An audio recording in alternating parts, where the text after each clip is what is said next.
Le plan d'action pour quitter son job quand on est infirmière dans la fonction publique. Bonjour à toi et bienvenue dans cette nouvelle vidéo. Je suis très contente de revenir avec toi pour aborder ce sujet de la fonction publique hospitalière et de comment quitter son job quand on est dans la FPH et qu'on ne sait pas comment faire. Si tu ne me connais pas encore, je suis Charlotte, je suis la fondatrice de Charlotte K. J'accompagne les infirmières et infirmiers à évoluer dans leur carrière professionnelle ou à se reconvertir.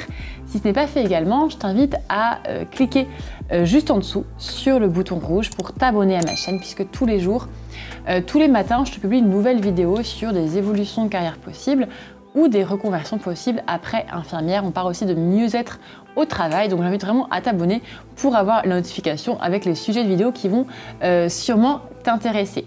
Si ce n'est pas fait également, je t'invite à cliquer dans la description qui est juste en dessous de la vidéo pour télécharger le guide offert, le guide que je t'offre pour t'aider à faire un point sur ta situation actuelle.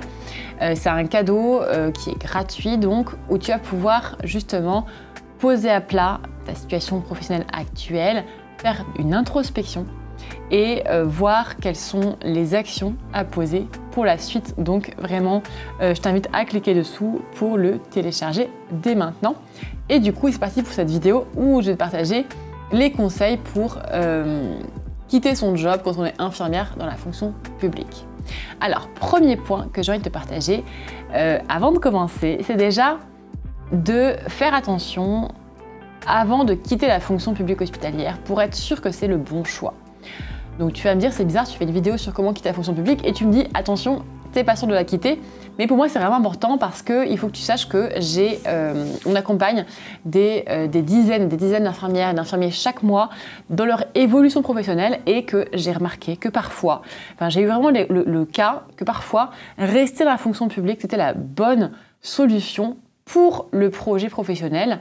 Donc parfois on peut prendre des décisions un petit peu trop hâtives et à moins que tu aies bien tout posé à plat et que tu sois sûr que c'est le bon choix, parfois en tout cas il faut bien réfléchir à ça. Donc déjà attention à ça, si tu n'es pas sûr à 100%, je t'invite du coup à prendre rendez-vous avec une infirmière de l'équipe pour faire le point et être sûr du coup que c'est la bonne solution parce qu'après une fois qu'on a quitté c'est forcément plus difficile après au niveau administratif d'y revenir. Donc il faut être sûr en tout cas de ton choix.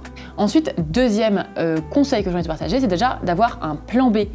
Évidemment, si tu quittes la fonction publique et que tu n'as pas de plan B derrière, attention.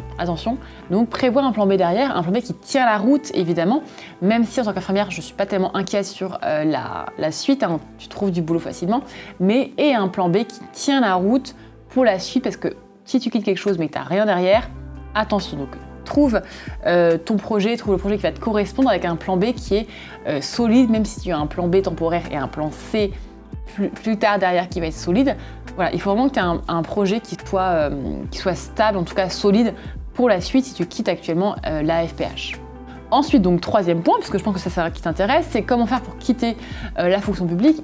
Il faut savoir qu'en effet, quand tu es fonctionnaire et que tu demandes à démissionner, ta démission peut être refusée. Donc oui, c'est la fonction publique, donc tu peux faire une demande de démission et qu'elle soit refusée. Le délai de réponse de l'administration, c'est 4 mois.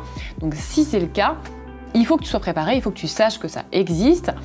Et si c'est le cas, tu as encore un recours auprès de la CAP, la commission administrative paritaire, et tu peux du coup avoir un recours, c'est-à-dire que tu peux demander du coup à la CAP d'aller t'aider dans tes arguments pour ta demande de démission. Pour cela, évidemment, il faut que ton dossier soit bien rempli, soit complet, et il faut attendre aussi peut-être le bon moment.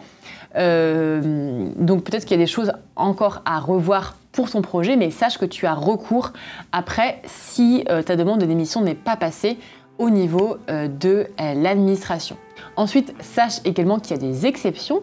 Il y a des cas où la démission t'est accordée et ne peut être refusée, notamment en cas de déménagement, en cas d'agression au travail. C'est important de le signaler, on croit que c'est rare, mais c'est pas si rare que ça, donc c'est important de l'avoir bien en tête.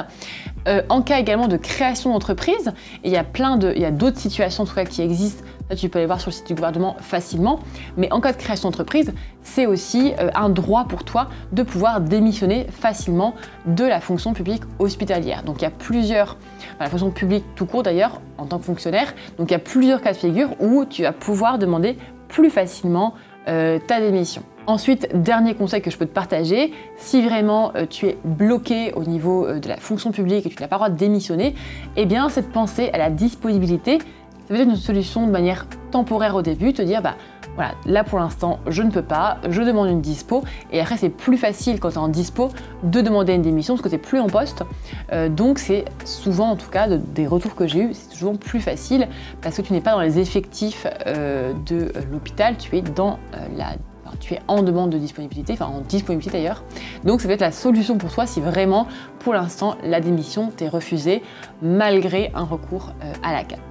J'espère que la vidéo aura pu t'aider pour, si tu es bloqué et que tu veux quitter la FPH, pense bien à réfléchir aux premiers points que je t'ai partagés. Mets-moi en commentaire également ce que tu en penses en toute bienveillance, si tu as des retours à nous partager et dans quelle situation tu te trouves. N'oublie pas de t'abonner également si ce n'est pas encore fait, clique là maintenant sur le bouton rouge qui est en dessous. Et je te dis du coup à demain pour une prochaine vidéo.